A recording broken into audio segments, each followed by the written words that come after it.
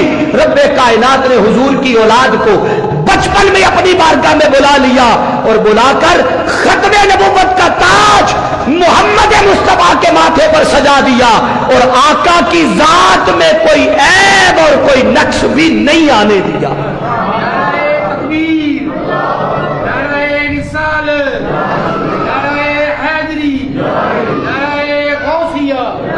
اس کو ایک اور مثال کے ساتھ سمجھ لیتے ہیں قرآن مجید سے۔ آپ دیکھیے اللہ رب العزت نے محبوب کو ارشاد فرمایا، میرے محبوب آپ اعلان فرما دیں کس پر؟ فرمایا یہ یہود و نصارہ یہ نبیوں کو اللہ کا بیٹا کہہ رہے ہیں۔ یہود و نصارہ بولیے انبیاء کو وہ اللہ کا بیٹا کہتے یہ اللہ کے بیٹے ہیں۔ قرآن مجید میں ارشاد فرمایا وقالت الیہود عزیر ابن اللہ وقالت المسیح ابن اللہ، وہ کہتے یہ اللہ کے بیٹے ہیں، تو اللہ رب العزت نے اس کی نفی کی۔ کیسے؟ فرمایا محبوب اعلان فرما دے قل ان کان للرحمن ولد فانا اول العابدین، محبوب اعلان فرما دے اگر رحمان کا یعنی خدا کا کوئی بیٹا ہوتا انا اول العابدین میں ہی سب سے پہلے اس کی عبادت کرتا۔ بولیے میں ہی سب سے پہلے اس کی عبادت کرتا۔ تو اللہ نے نفی کر دی، فرمایا لم یلد ولم یولد، میں محبوب اعلان کر دے کہ نہ کوئی اس کا بیٹا نہ وہ کسی کا بیٹا۔ بولیے نہ کوئی اس کا بیٹا نہ وہ کسی کا بیٹا۔ تو یہاں بھی نفی کی، تو یہاں نفی کی حکمت کیا تھی؟ ہاں یہاں نفی کی حکمت یہ تھی کہ اگر خدا کا بیٹا ہوتا تو یقیناً وہ بھی الہ ہوتا۔ پریشان ہو گئے ہیں لگتا ہے آپ سن کے، بھائی اگر خدا کا کوئی بیٹا ہوتا تو یقیناً وہ بھی الہ ہوتا، الہ ہوتا، اور اگر الہ ہوتا تو پھر توحید نہ رہتی۔ بولیے پھر توحید وحدت نہ رہتی، توحید نہ رہتی۔ تو حاضرین مکرم رب کائنات نے نبی فرما کے فرمایا کہ لم یلد ولم یولد، نہ میں کسی کا بیٹا نہ کوئی میرا بیٹا، اور اگر بیٹا ہوتا اور اگر وہ الہ نہ ہوتا، ایک تو ہے الہ ہوتا تو توحید بولیے توحید نہ رہتی، اور اگر الہ نہ ہوتا تو اللہ کی ذات میں نقص رہ جاتا معاذ اللہ۔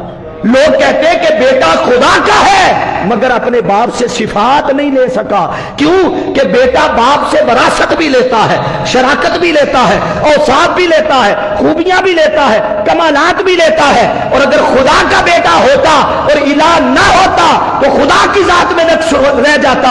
رب کائنات نے فرمایا لم یلد ولم یولد، نہ میں کسی کا بیٹا نہ کوئی میرا بیٹا۔ جیسے ادھر نفی کی تھی اسی طرح وہاں فرمایا ما کان محمد ابا احد من رجالکم، محمد صلی اللہ علیہ وسلم بھی تمہارے مردوں میں سے کسی جوان مرد کے باپ نہیں۔ ادھر بھی نفی فرما۔ اب حاضرین عزیز احتشام اگلی بات بڑی توجہ طلب ہے، آگے فرمایا ہاں جوان مرد کے باپ تو نہیں ہیں مگر ہیں کیا؟ ولکن رسول اللہ، بولیے ولکن رسول اللہ۔ اب آپ چونکہ تھوڑا سا موسم بھی گرمی کا آہستہ آہستہ آ رہا ہے تو یقیناً گرمی میں تھوڑی سستی بھی آ جاتی ہے، اور اس سستی کو دور کرنے کا فارمولہ میں ہمیشہ ساتھ رکھتا۔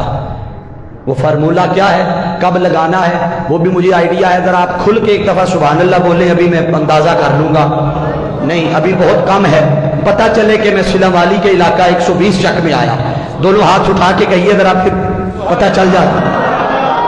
اگر اس شان کے ساتھ حضور آئے ہیں تو کہنے دیجئے اے ختم رسول، اے ختم رسول مکی مدنی، اے ختم رسول مکی مدنی، کونین میں تم سا کو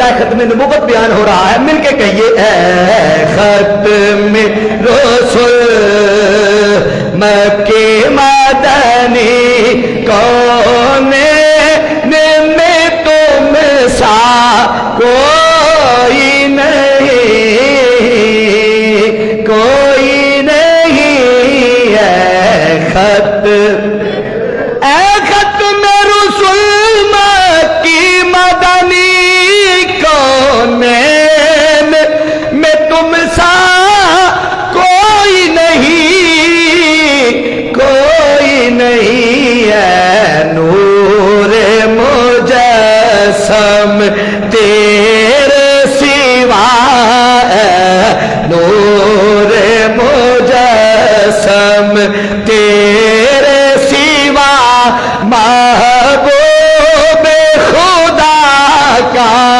کوئی نہیں، کوئی نہیں ہے ختم رسول۔ اب آگے کیا فرمایا؟ فرمایا وَلَٰكِن رسول اللہ، یہ اللہ کا رسول ہے، اور ساتھ ہی فرمایا وَخَاتَمَ النَّبِيِّينَ، اور نبوت کے سلسلے کو سارے بولیے نبوت کے سلسلے کو ختم کرنے والا۔ اب آپ دیکھیے ذرا، اب علماء کو متوجہ کر رہا، سمجھدار لوگوں، پہلے وَلَٰكِن رسول اللہ کہا کہ یہ رسول ہے، یعنی جو منصب بڑا تھا خدا کے عہدے اور منصب کے بعد، اس کے منصب کے بعد جو سب سے بڑا منصب ہے مخلوق میں، وہ شان رسالت ہے۔ بولیے کیا ہے؟ شان رسالت ہے، اس کے بعد نبوت ہے۔ نبوت درجہ رسالت سے چھوٹا ہے، بولیے نبوت درجہ رسالت سے، اچھا شاید آپ پریشان ہو رہے ہوں، میں اس کو آسان کر کے بتا دیتا ہوں۔ آپ یوں سمجھیں کہ ہر رسول نبی ضرور ہوتا ہے، بولیے ہر رسول نبی ضرور ہوتا ہے، مگر یہ ضروری نہیں ہے کہ ہر نبی رسول بھی ہو۔ ابھی بھی آدھے بندے شاید ممکن ہے نہ سمجھ سکے، اور آسان کر دیتا ہوں۔ آپ اتنا مسجد کا پنڈال بھرا ہوا ہے، آپ میں سے کسی شخص کو کھڑا کریں اور کر کے پوچھے آپ نے ایم اے کیا ہوا ہے؟ وہ کہے گا کیا ہوا ہے۔ آپ ساتھ ہی اگلا سوال کریں اچھا بتائیں بی اے بھی کیا ہوا ہے؟ حیران نہیں ہوئے یہ سوال پوچھنے پر؟ جس بندے نے ایم اے کیا ہوا ہے اسے تو ایم اے کی ڈگری ملی ہی تب تھی جب پہلے، بولیے نا، تو یہ تو سوال اس سے بنتا ہی نہیں جس نے ایم اے کیا ہوا ہے، اس سے بندہ پوچھے گا بی اے کیا ہوا ہے۔ آپ یہی سوال آپ کسی سے کہیں بی اے کیا ہوا ہے، وہ کہے ہاں کیا ہوا ہے، آپ کہیں ایم اے، وہ کہے نہیں ایم اے نہیں کیا۔ اس سے سوال بنتا تھا کہ تو نے ایم اے کیا ہے یا نہیں، مگر جس نے ایم اے کیا ہوا تھا اس سے یہ سوال نہیں بنتا تھا کہ تو نے بی اے بھی کیا ہوا ہے یا نہیں۔ بس اس مثال کو ذہن میں رکھے، بلا تشبیہ و بلا مثال، ہر رسول نبی ضرور ہے، مگر یہ ضروری نہیں کہ ہر نبی رسول بھی ہو۔ بولیے مگر یہ ضروری نہیں کہ ہر نبی رسول بھی ہو۔ اب دیکھیے جب حضور کی شان بیان کرنے کی بات آئی تو رسول کہا وَلَٰكِن رسول اللہ، اور جب دروازہ بند کرنے کی بات آئی تو خاتم الرسل نہیں کہا، بولیے خاتم الرسل نہیں کہا۔ چاہیے تو یہ تھا، اور اصول اور قاعدہ بھی یہ ہے کہ جس شان کے ساتھ ابتدا کی جائے انتہا بھی اسی پہ ہوتی ہے۔ آپ دیکھیے آپ میں سے کوئی شخص یہ نہیں چاہے گا کہ وہ عروج سے زوال کی طرف آئے یا بڑے منصب سے، بولیے آپ یہی چاہتے ہیں نا کہ چھوٹے سے بولیے بڑے کی طرف جایا جائے۔ تو وہاں اللہ نے جب ابتدا کی تو رسول کہا، یعنی بڑا منصب بیان کیا، مگر جب دروازہ بند کرنے کی بات آئی تو چھوٹا دروازہ بند کیا، نبوت کا دروازہ بند کیا۔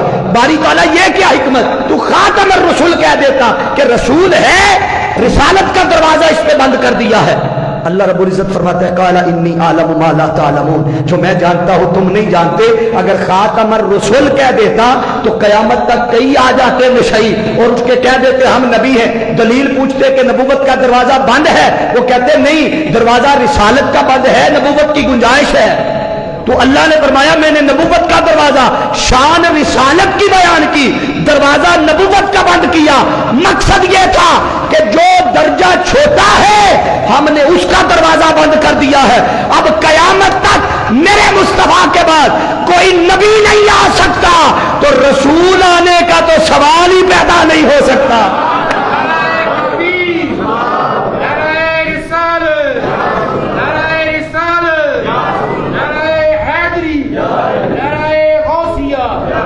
اب دیکھیے رب نے دروازہ وہ بند کیا نبوت کا. اب فرمایا جب نبی کوئی نہیں آ سکتا تو رسول کا سوال ہی پیدا نہیں. کیوں؟ اس لیے کہ نبی تو بنتا ہی تب ہے. اب نبوت اور رسالت کا ایک اور فرق سمجھا دوں. نبی تب بنتا ہے جب اللہ کسی سے کلام کرتا ہے. اللہ کرے یہ بات آپ 120 چک والے سمجھ جائیں, بات بڑی محبت والی ہے. اللہ کسی سے کلام کر لے تو وہ نبی ہو جاتا ہے. بولیے وہ اچھا قرآن مجید سے ہی میں بیان کرتا ہوں ایک مقام پر. آپ دیکھیے جب اللہ نے اپنا تعارف پیش کیا تو کیسے کیا؟ هو اللہ احد. کیا فرمایا؟ یہی فرمایا نا. ہاں آپ یہی کہیں گے کہ ہاں یہی فرمایا. میں کہتا ہوں نہیں, یہ نہیں فرمایا. اللہ نے فرمایا قل هو اللہ احد. محبوب ہاں ہوں میں ایک, مگر یہ بات میں نہیں کہتا, یہ بات میں نہیں. واللہ احد سے مضمون شروع نہیں کیا. فرمایا محبوب ہوں میں ایک, مگر یہ بات تو فرما دے. بس اللہ کا کسی کو یہ فرما دینا کہ بات یہی ہے مگر تو کہہ دے, بس اس بات کا کہہ دینا, اس کلام کا کر لینا نبوت کہلاتا ہے.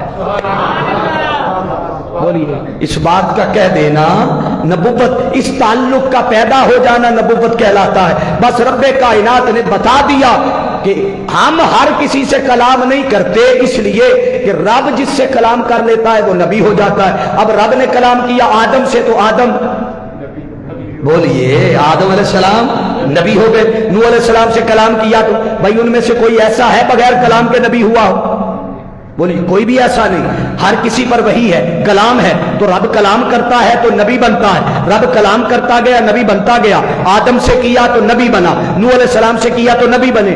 اسی طرح موسیٰ علیہ السلام, ہارون علیہ السلام, یعقوب علیہ السلام, یوسف علیہ السلام, وہ کلام کرتا گیا نبی بنتے گئے. کرتے کرتے اب مصطفیٰ کی باری آ گئی, اب حضور کی باری آ گئی. حضور سے بھی کلام ہوا, پہلوں کے طریقے جدا رکھے. کسی کے ساتھ کلام کیا جبریل کو بھیج کر, جبریل کو بھیج کر کلام کیا. کسی کے ساتھ کلام کیا کوہ طور پر بلا لیا, کلام کیا نبی بن گئے.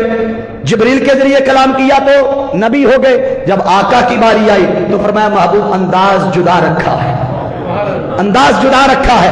ہم کسی سے کلام اس انداز میں کرتے ہیں, کسی سے اس انداز میں, مگر محبوب کعبہ کا حسینی ہوا بنا فَأَوْحَا إِلَىٰ عَبْدِهِ مَا أَوْحَا. مصطفیٰ اب سامنے بیٹھ جا, کوئی نہیں ہوگا عالم مکان و لا مکان کی منزلیں طے کر کے جہاں کوئی بھی نہیں ہوگا.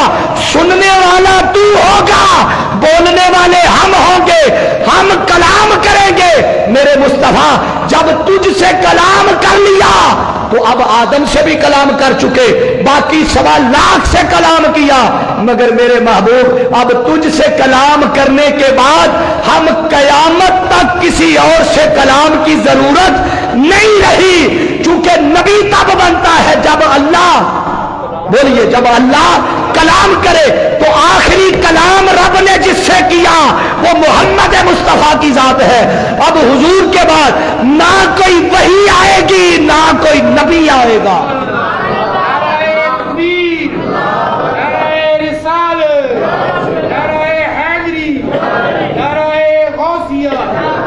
اب آقا سے جب رب نے کلام کر لیا تو اب حضور سے کلام کرنے کے بعد اب نہ کسی پر وحی آئے گی نہ کوئی, بولیے چونکہ نبی کب بنتا ہے جب رب, بولیے جب رب, تو جب اس نے کلام ہی کسی سے کرنا چھوڑ دیا ہے تو نبی کہاں سے آئے گا.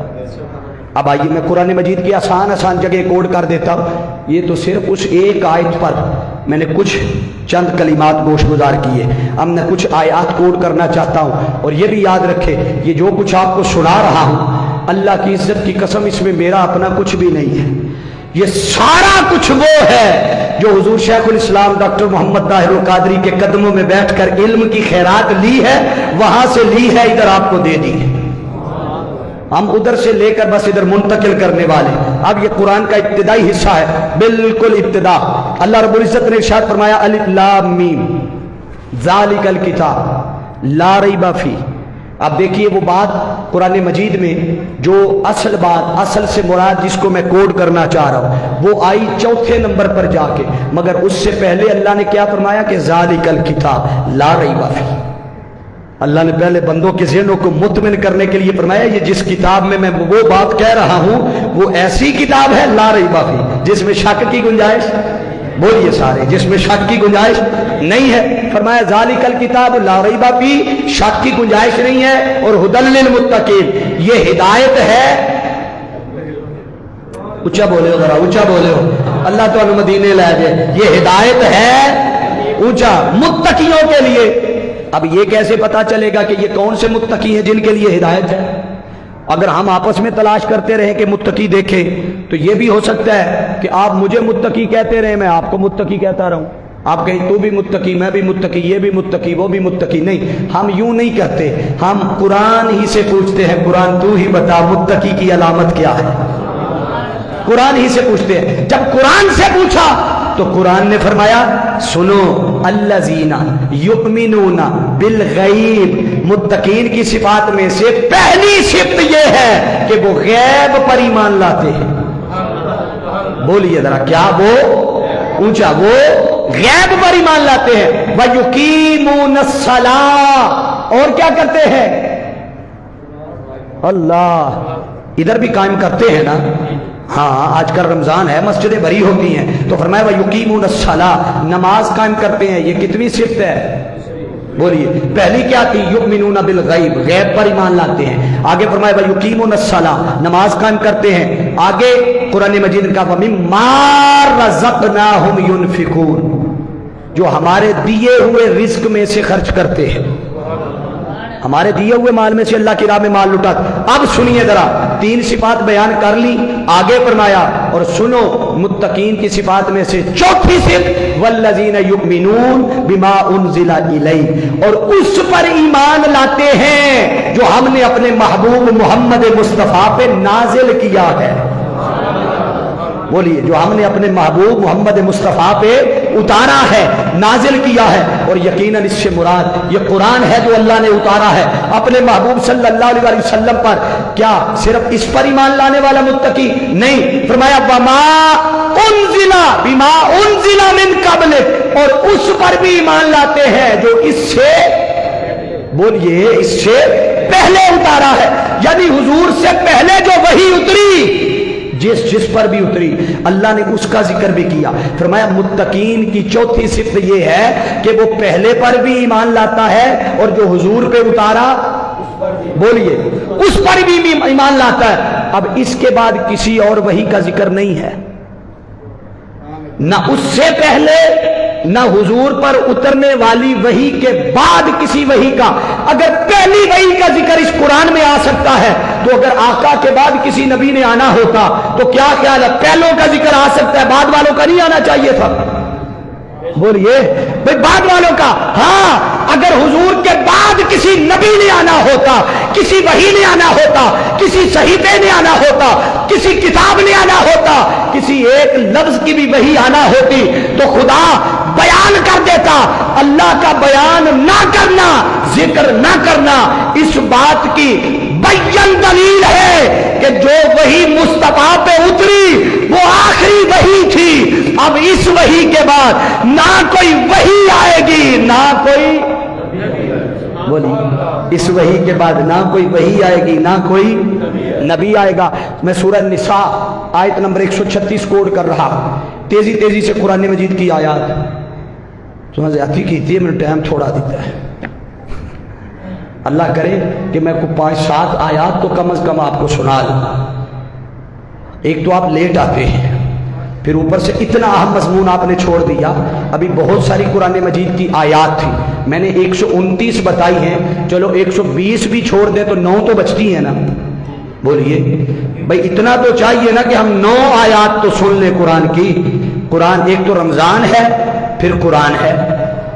تو رمضان میں قرآن سننا، سنانا، پڑھنا، پڑھانا، ذرا سوچو کس قدر باعث اجر و ثواب ہوگا. اگر آج آپ کے 5-10 منٹ میں چلیں چھوڑ دیتے ہیں، آپ بتائیں آپ میں سے کون کون ہے جو حضور علیہ الصلوۃ والسلام کی ختم نبوت پر اپنا سب کچھ قربان کرنے کو تیار ہے؟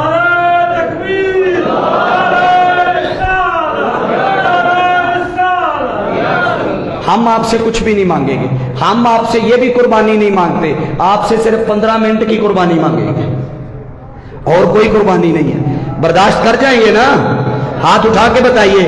بعد میں اشتیاق گیل صاحب کو تو نہیں کہیں گے لاما صاحب آج 15 منٹ اتنے لے گئے ہیں، آج نماز لے آپ کے ساتھ ہی پڑھوں گا، مگر یہ باتیں پھر آپ کو کبھی کوئی بتائے گا نہیں. اس لیے میں چاہتا ہوں میں بتا کے جاؤں. آیت نمبر 136 اللہ نے ارشاد فرمایا سورہ نساء، یا ایھا الذین آمنوا آمینو، اے ایمان والو، اے اونچا، اے ایمان والو، آمینو ایمان لاؤ، اے ایمان والو ایمان لاؤ.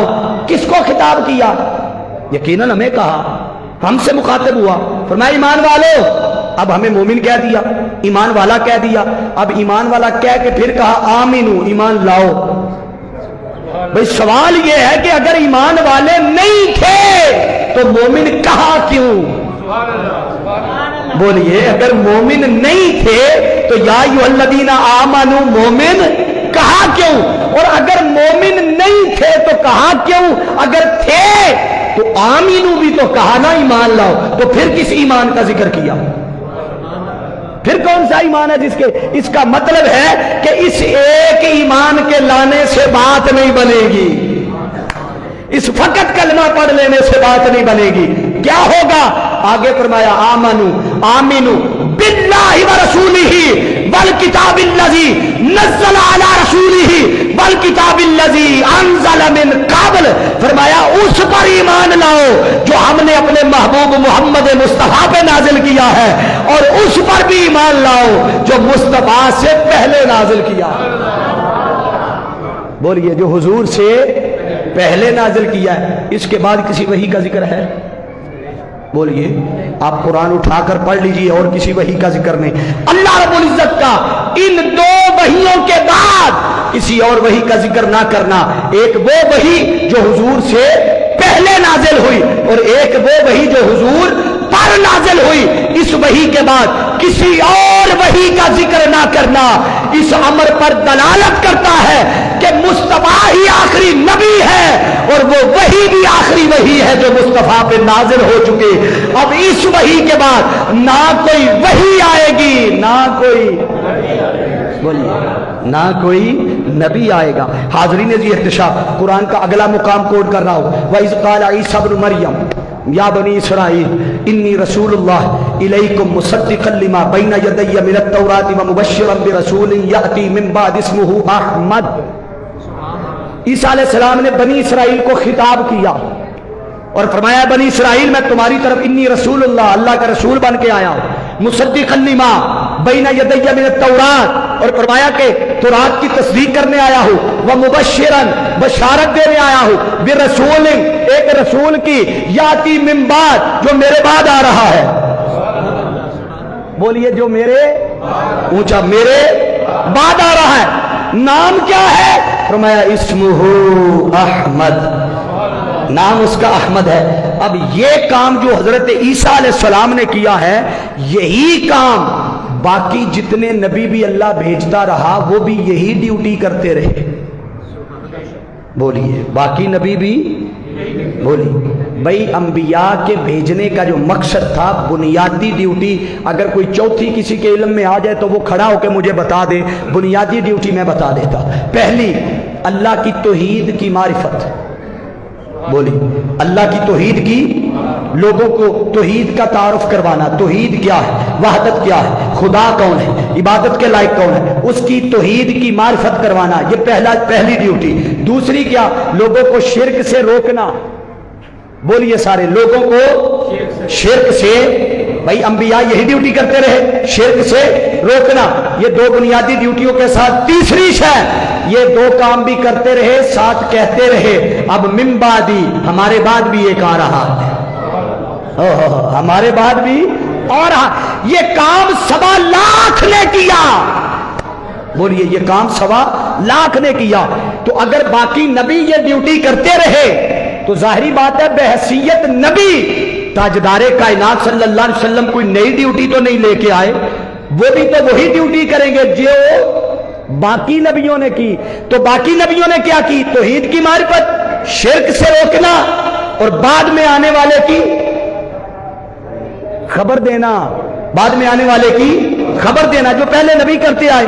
مگر قربان جائیں سیدنا عیسیٰ علیہ السلام تک ہر کسی نے یہی کام کیے کہ پہلے توحید کی طرف بلاتے، شرک سے روکتے، اور بعد میں آنے والے کی خبر دیتے۔ چاہیے تو یہ تھا کہ آقا تشریف لائے ہیں تو آقا بھی وہی ڈیوٹی کرتے نا جو، بولیے، جو باقی نبی دیتے رہے ہیں، مگر آقا نے آ کے اعلان جدا کر دیا، حضور نے اعلان بدل دیا۔ ہر کوئی کہتا رہا من بعدی من بعدی من بعدی۔ اگر مصطفیٰ کے بعد کسی اور نبی نے آنا ہوتا تو جیسے پہلے والے نبی کہتے تھے نا من بعدی، میرے بعد آ رہا ہے، اگر آقا کے بعد کسی نے آنا ہوتا تو حضور کو بھی چاہیے تھا جاتے ہوئے فرما دیتے من بعد، کہ میں تو جا رہا ہوں اب میرے بعد اور آ رہا ہے۔ آقا نے یہ نہیں فرمایا، فرمایا سن لو وہ 1.25 لاکھ جس کی خبر دیتے رہے وہ آ گیا ہے، انا خاتم النبیین لا نبی بعدی، اب میں آخری نبی ہوں، میرے بعد اور کوئی نبی نہیں آئے گا۔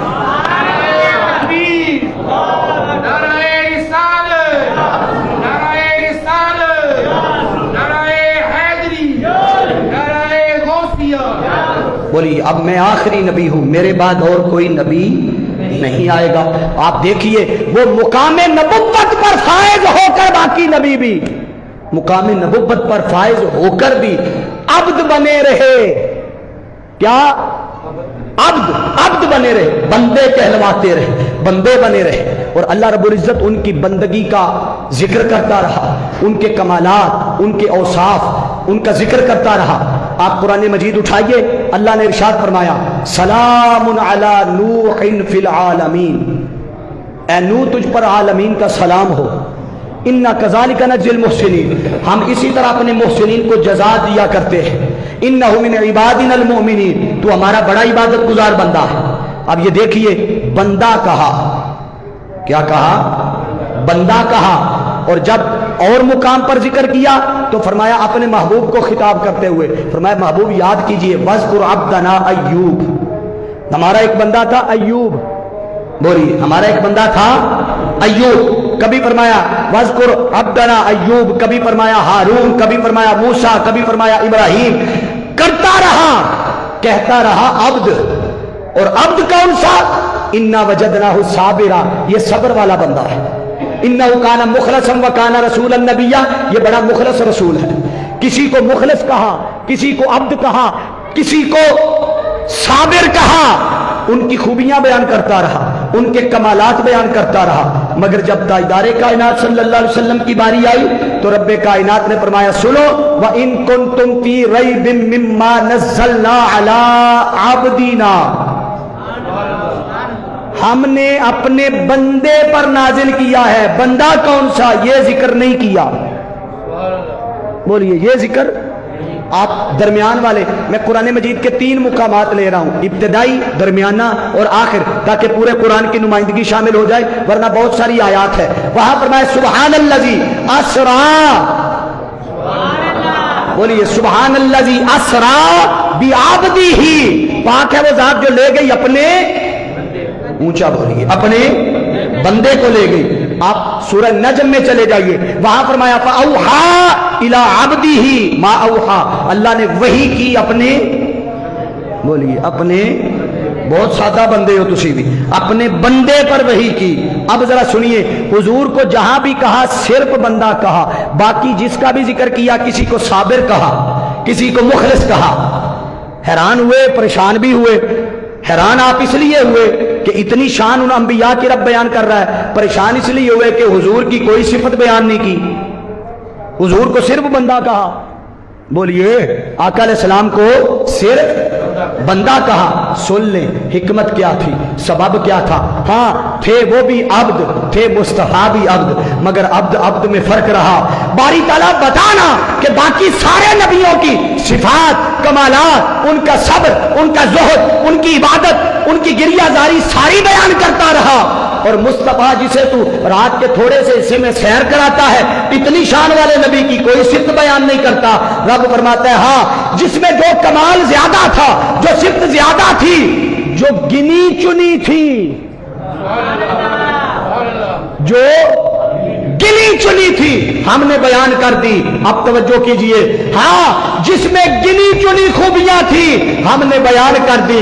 مصطفیٰ کی کوئی ایک بھی خوبی کا ذکر نہ کرنا اس امر پر دلالت نہیں کرتا کہ کوئی خوبی نہیں تھی، نہیں، مصطفیٰ کو ساری خوبیوں کا، سارے اوصاف و کمالات کا مجموعہ اور منبع بنا کے بھیج دیا، اور بھیج کر فرمایا لقد کان لکم فی رسول اللہ اسوۃ حسنہ۔ فرمایا اب رول ماڈل یہ ہے جس نے زندگی گزارنی ہو، سنوارنی ہو، بنانی ہو، میرے مصطفیٰ کو دیکھ کر اپنی زندگی سنوار ہو۔ حاضرین عزیز احتشام، رہا پھر بھی عبد۔ اب میں حدیث کے پورشن کی طرف چلتا ہوں کیونکہ مجھے اشارہ ہو گیا ہے، اور ہلنا جلنا بھی میں آپ کا دیکھ رہا ہوں، اور میں چاہتا ہوں کہ ایک حدیث برکت کے لیے اور آخری پیغام کوٹ کر کے وقت کے اندر رہتے ہوئے میں اپنا مضمون سمیٹوں۔ مگر اشتیاق صاحب سے بھی میں گزارش کروں گا کہ آج مجھے صرف 5 منٹ کی معافی دے دیں، 5 منٹ اضافی لینے کی معافی۔ توجہ ہے، تھکے تو نہیں ہے نا؟ اگر نہیں تھکے تو دایاں ہاتھ اٹھا کے سبحان اللہ کہہ دیں ذرا۔ آقا علیہ السلام کی حدیث پاک ان ابی ہریرہ قال قال رسول اللہ صلی اللہ علیہ وسلم فضلت علی الانبیاء بست جوامع اعطیت جوامع الکلم ونصرت بالرعب وجعلت لی الارض مسجدا وطہورا واحلت لی الغنائم۔ آقا علیہ السلام نے فرمایا 6 چیزوں میں مجھے دیگر نبیوں پر اللہ نے فضیلت دی ہے۔ کتنی چیزوں میں؟ ہاتھ اٹھا کے، کتنی چیزوں میں؟ 6۔ پہلی فرمایا اعطیت جوامع الکلم، اللہ نے مجھے جوامع الکلم عطا کیا ہے۔ وَنُصِرْتُ بِالرُّعْبِ، اور روب کے ساتھ میری مدد کی ہے۔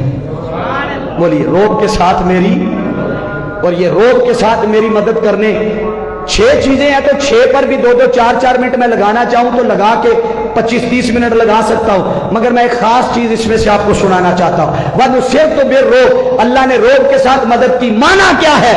آقا علیہ السلام کو اللہ نے وہ کمال کا روب اور دبدبہ عطا کیا تھا کہ کسی کو دم مارنے کی جرت نہ تھی۔ آقا علیہ السلام ایک جنگ کے موقع پر یوں ٹیک لگا کے آرام فرما رہے تھے، حضور کو اکیلا دیکھ کر ایک دشمن تلوار لے کے آ گیا۔ جنگ کے موقع پر تلوار لے کے آیا تو تلوار آقا علیہ السلام پر تان کر، آقا علیہ السلام ظاہری چشمان مقدس بند تھی، تو جیسے ہی نور نے چشمان مقدس کھولی تو دیکھا تو وہ تلوار لیے کھڑا تھا۔ آقا علیہ السلام کو دیکھ کر کہتا ہے بتا اے محمد اب تجھے میرے ہاتھ سے کون بچائے گا؟ اب توجہ کرنا، آقا علیہ السلام نے یوں نظر اٹھا کے دیکھا، یوں نظر بھر کے دیکھا، بس وہ دیکھنے کا کمال دیکھیے، حضور کے دیکھنے کا کمال۔ اسی پہ کسی شاعر نے کیا خوب کہا تھا، ذوق ہوا تو سناؤں گا ورنہ گزر جاؤں گا، ذوق ہوا تو سناؤں گا۔ یہ تیری نظر کا کمال ہے یا رسول اللہ،